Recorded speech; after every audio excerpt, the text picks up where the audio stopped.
All right. To understand the dangers of democratic socialism, we also need to understand communism and Marxism. So here's how each one works compared to capitalism.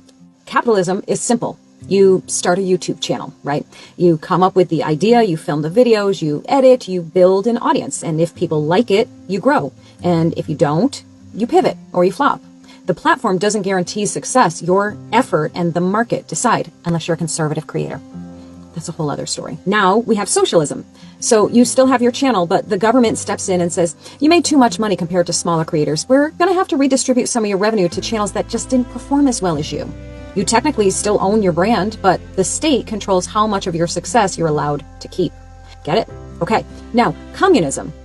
There are no private channels. The state owns the platform. The state assigns what content you're allowed to create. The state decides how much reach you get.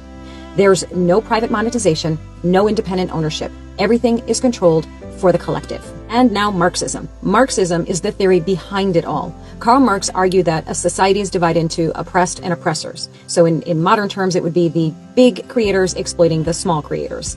His idea was that class conflict would lead to socialism as a transition phase, and then eventually to communism, where private ownership disappears completely.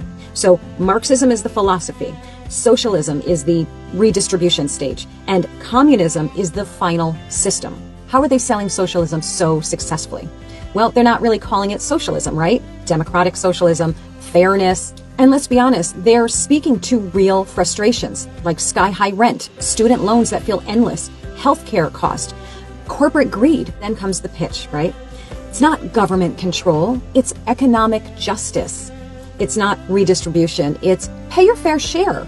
It's not class struggle, it's let's level the playing field. So they frame it as compassion, and if you question it, you must not care about the poor. That kind of moral pressure works really, really well, especially on the younger generation who really, truly do want to do and be good. Of course, you sprinkle in some watered-down history where capitalism's sins are highlighted and communism's graves are barely even mentioned, and it starts to feel like this fresh idea instead of a badly recycled one.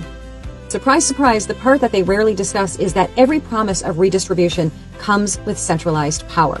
And centralized power never shrinks. It always grows.